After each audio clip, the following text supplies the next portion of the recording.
Ces derniers jours, des attaques répétées contre des éco-gardes sont signalées dans et autour du parc national des Virunga. Ces attaques qui font des morts parmi les éco-gardes sont souvent commises par des membres des groupes armés, une situation qui intrigue les écologistes locaux et les acteurs de la société civile qui appellent les membres des groupes armés à s'abstenir de commettre de tels actes. Corneille Semakouba, coordonnateur du Centre de recherche sur l'environnement, la démocratie et les droits de l'homme, Credo, estime que si rien n'est fait, les écosystèmes du parc national des Virunga risquent de disparaître.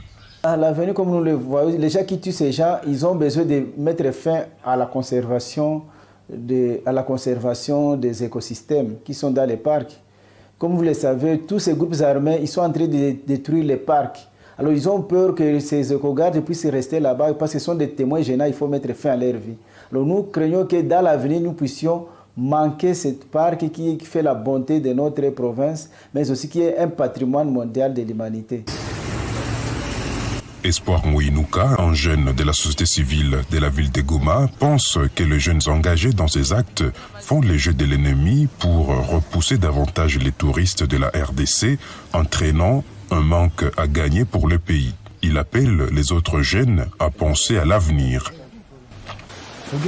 Et lorsque les jeunes éco-gardes sont, je peux dire, exterminés jusqu'à ce niveau, c'est vouloir laisser la porte aux ennemis.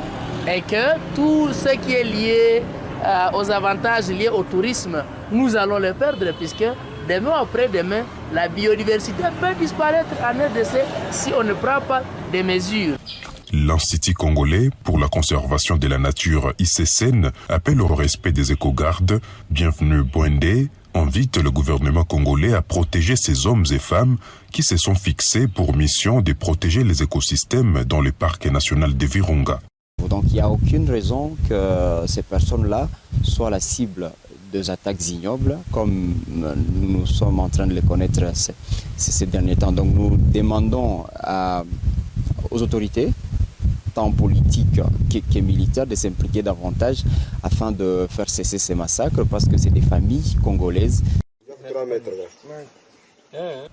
Depuis 2020, plusieurs dizaines de rangers ont été tués dans des attaques ou des embuscades menées par différents groupes armés hostiles au parc des Virunga.